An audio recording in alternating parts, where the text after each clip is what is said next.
Pop these on. Pop them on. This must be Baselli's head. Yeah. Freddie, too. Yeah. Oh, yeah. Yeah. Did you measure his head, too, when you were – he was telling us stories about how you made him work and do the jump again and again. Over and over. And again. Wait a minute, Fred. Do that one more. How about when he first came? Oh, yeah. And New Orleans comes in, right? Fred's kind of – and he looks over there at that 9-on-7, and it's like, whoa. A little different. And then in Indianapolis when he says, you were trying to kill me. No, I was trying to introduce you to professional football because you really didn't know anything about it. And he says, I love you. I love you. And I said, okay, I didn't know how to react.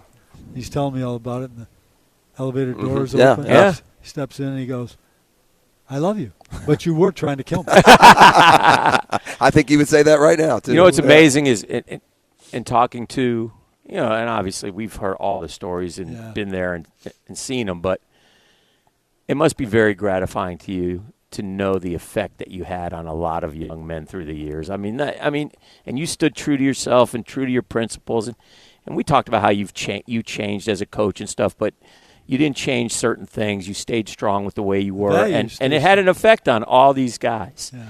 Yeah. They may not have liked it at the time. Well, they didn't like it at all. Yeah. Baselli didn't like it at No. all. He was one of the great locker room guys.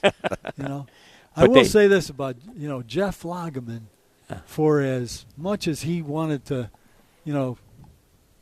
sit in front of me and why are we doing this and what are we doing, he got it. Yeah, he did get it. Yeah, Yeah, and he's the one that came up with that statement about, well, you don't make it easy the first year and hard the second. You're going to make it hard. You better make it hard right off the bat. Right. But there was only one reason for the hard, and that is, can you imagine from all walks of life where these players came from? Right. I mean, can you imagine? But the love, the fan base, and the love of the team that first year when the 10 first were. Remember that? We had a parade for them. For the 10. They were on they're on front page of the newspaper. Yes. Yeah. And then we got players. and Huntington still comes. Yeah, sure. The Mangler, he's still around every time. But the idea of all the walks of life, right? And to think that there was anything in common with them. Yeah. So what was in common with them? It was hard. When they unveil your name here on the wall and put you in the pride, it will be, Coach Tom Coughlin. But, man, I'm driving in, Tom, and to Dan's point, we've talked about everything football from Poughkeepsie to Ponte Vedra with you through the years. But, Tom Coughlin, the personnel manager, GM, you didn't have that official title here, I know. They've been better. Certainly just as good. The names that join you up there, guess who brought them, gang? Yeah. Different ways. One by trade, one by free agency, couple by draft. That's right. That's how it was. But that's a great story, too, because when I went to meet with Wayne and David Selden in Providence, we talked for maybe an hour and a half, and I had said something to Judy, I'll be home in an hour. This is going to be real short, and she said to Brian after I walked out the door, Brian, get the map out, show me where Jacksonville is. But Wayne, toward the end, looks at me and he goes, we're going to fashion this structurally like they do in Dallas. You want personnel, too, don't you? Oh, yeah, I want personnel. Wow. Yeah. And you know what you did that was brilliant by getting the job a year early, then you let all your coaching friends and foes let you come check out training camp, and you went sort of innocently, but it wasn't nothing innocent. You were watching and looking and finding players. I was looking for players. Yeah. Well, Art Modell in Cleveland pulled up in his golf cart. Hey, Tom, you got your team picked? Said that to me. Yeah. Was Keenan on that team? Andy Reid tells the story about when I went to Green Bay. Yeah. Andy was coaching the quarterbacks. Right. And I didn't hear it at that time, but he since has told me, he said, when I left, he said, it's probably the end of Brunell. And that's something. Yeah. And you made the trade for him. Night before the draft. Yes.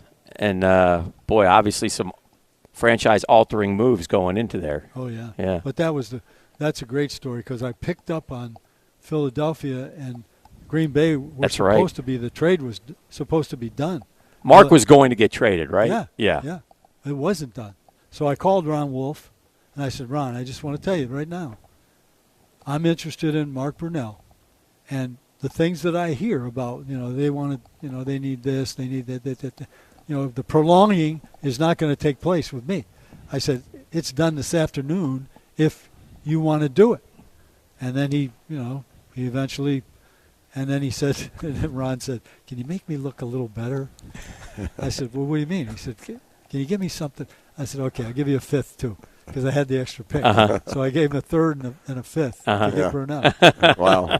Money well spent, as they say. He called me up a year or two later, called me every name of the pick. It's impossible for you to narrow down. This is such a cliche question, but as we sit here, is there a game that stands out more than another? Are you like Jaguar fan? Is it Denver in '96? Or do you almost feel like they're your kids and you don't want to rank them? Oh no, you'll rank them. We'll rank them. Oh, I don't know about ranking them, but I can tell you the ones that I dream about. And I okay. Remember.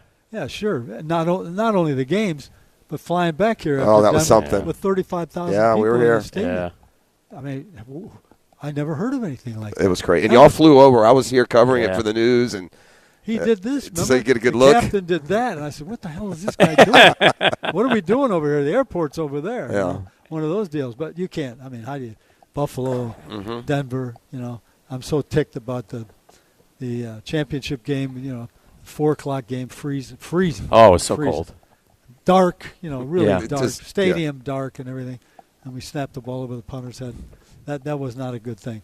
But he does remember, in case you're wondering. But there was a bunch. I mean, what do you do with the Miami game? Yeah. Yeah. I mean, that's the greatest thing. That's just a dance in the park is what that was. That thing, but their feet were stuck in mud, and Fred was running up and down the field. Gosh, that was But the electricity that day, too. Man. It was like a coming out party for Jacksonville. It was like, I mean, we had great moments, right? The first this, the first that, the first touchdown, the first home win.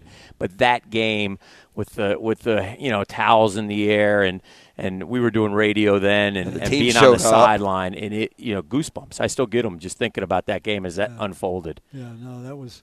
But I will say this: the most electric crowd I ever been around was the AFC Championship. Yeah, the next week. Yeah. I mean, I walked an out hour there, beforehand. It was packed. I walked out there, and it was like, whoa, these people mean business today. Yeah.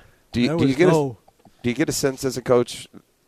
You hear coaches maybe years after the fact say, like, you just have they're not ready or they're ready. You know what I mean? Like the Miami game. Is there any way in your mind you can know, oh, man, to be point blank? Yeah. They had a tough win in Seattle and to fly all the way back. I knew Jimmy wouldn't let they'd be. So we had a little advantage. We were off. Yeah. Good point. We were off the weekend. They were playing, and it was a tough game. Yeah. Never something, though, so dramatic as, like, right before kick or right when you run out of the tunnel. You always feel like you're going to win. You have to. You have to. Yeah. You know what's amazing, Coach, is that you won 2 Super Bowls with the Giants, but this franchise, I know how much it means to you. Oh. I know how you live here. A lot of your family's here. Don't forget, this was my team. This is your baby. This was my team. Yeah. And that's why, Yeah. you know why I was interested? You remember. Yeah. I'm interested because the historical significance of starting something. Right. Starting from scratch. With Tom Landry, with Coach Landry as my, look at what he did. And I just told the guys out there, and I always have to remind our friends in the media, he lost for 7 straight years. Yeah. You wouldn't have got that. You don't survive anymore. They thought they were, the media was, when the owner walked in and he was going to fire him, he gave him a new contract. Wow. He said, here's a brand new contract for my guy. Different era. Different time. Yeah.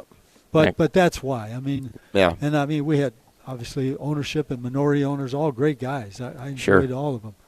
But when it came down to, it was my team. It's special for all of us that were involved professionally in any regard. It was just such an awesome time. Yeah, it really was. It really was. And the whole thing, the missed field goal, the 9-7 team that started to think, maybe we do have a little something here. Yeah. And then they go to Buffalo. Oof. Jim Kelly's last game. Yeah.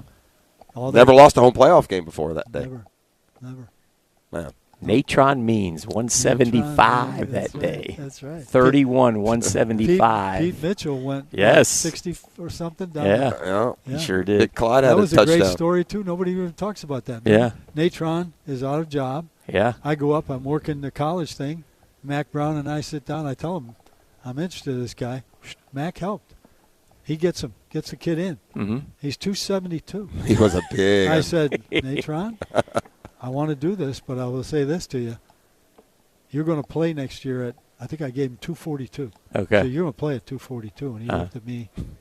I said, yeah, if you're coming with me, you're going to play at 242. And he did. He did. And he looked like, and he goes back and signs right back with San Diego. Yeah. How about that? He's a forgotten dominant. He was really good here for that stretch. Yeah, that little he stretch, was man. probably He was- doesn't get enough credit for how important he was to that. People bouncing off. Yeah. They had a hard time tackling Yeah. that. Yeah. Good. Well, congratulations, A lot of man. Yeah. We are so happy for And, you. and it comes into all of them, like Keenan and Jimmy. And, Sure.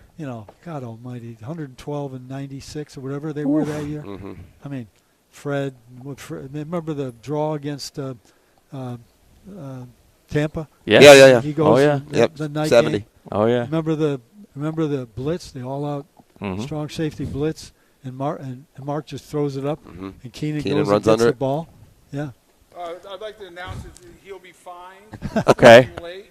4. For being what? Done at 2:30. Okay. 2:35. All right. Yeah, that's right. An envelope in your locker. Okay. Okay. I think in inflationary times, Should you'll be. $10,000. Congratulations, Coach. Pay the order of Tony Baselli. You can just pay by Tony. Yeah, Take that right. with Tony. Give that up to. the way. See what you miss. All right.